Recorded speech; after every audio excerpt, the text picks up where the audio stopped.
আসসালামু আলাইকুম বন্ধুরা, সবাই কেমন আছেন? প্রতিবারের ন্যায় এবছর প্রথম লিচুর চালান এসেছে। শ্বশুরবাড়ি থেকে জামাইয়ের জন্য লিচু পাঠিয়েছে।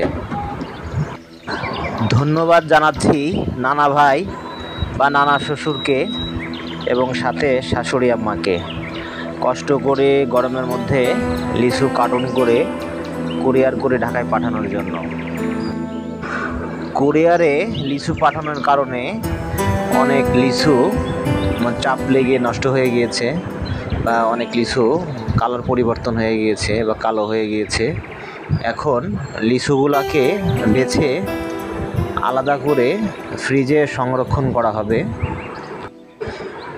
লিচুর বাগান থেকে সরাসরি পেরে কার্টুন করে পাঠানো হয়েছে ফরমালিন ছাড়া তরতাজা লিচু।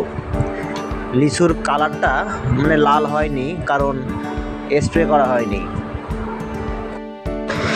যে লিচুগুলা বিক্রি করা হয়, বিক্রি করার আগে বাগানে স্প্রে করা হয়।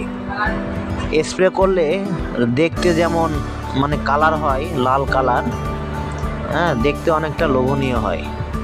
কিন্তু আমাদের যে লিচু পাঠিয়েছে এটা খাওয়ার জন্য এটাকে স্প্রে করা হয়নি, কিন্তু দেশি লিচু খেতে দারুণ সুস্বাদু। লিচুগুলা সুন্দর করে বেছে নিচ্ছে আমার ওয়াইফ মিসেস সুমি। বন্ধুরা, যারা এখনও আমার চ্যানেলটি সাবস্ক্রাইব করেন নাই, প্লিজ চ্যানেলটি সাবস্ক্রাইব করে আমাদের পাশে থাকবেন। আশেপাশে কারো বাসা থাকলে লিচু খেতে হলে বা লিচু খেতে চাইলে দ্রুত চলে আসুন লিচু শেষ হওয়ার আগে।